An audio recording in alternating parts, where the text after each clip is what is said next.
So this is my snail tank. It's just a big tub, plastic tub. It has got a sponge filter in there, but the sponge filter isn't on at the minute. It doesn't make any difference at all. I have any bits of leftover food, I'd chuck in here. They get bits of courgette that's left over from the tanks. There's never much left over. And then there's the leaves and different plants that are floating to the surface of each of the tanks, and they go in here as well. And then the snails breed and build up. And there's the ice cream cone, Malaysian trumpet snails. There's ram's horn snails, 2 or 3 colours. And then there's the tadpole or ordinary pond snail. They're all in here and they breed.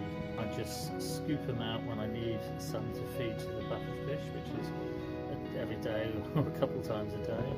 Pop them in a bit of a jam jar like this, little dish, and then I pop them, just squish them. I know you might think this is horrible, and it kind of is a bit. You might think it's a bit cruel, but they're a pest snail, sort of.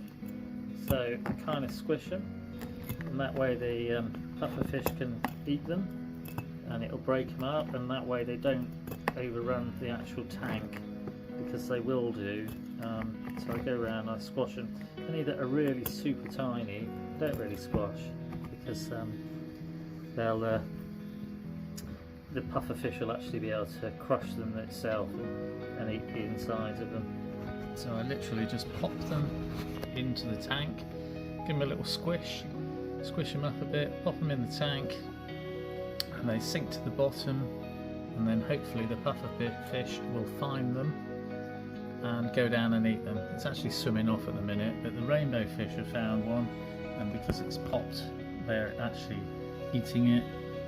The orange fin, Venezuelan orange fin corridorus, they'll actually have a bit of a nibble on them, as will the coolie loach, and the eel as well will have a go. They all eat similar food.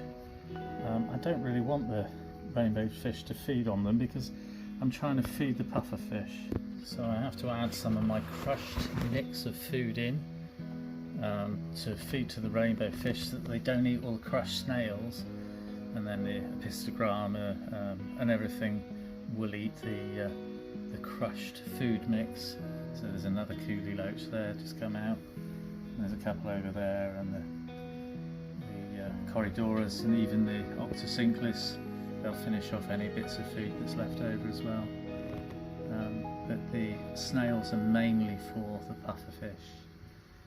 Anyway, hope everyone's well. Cheers.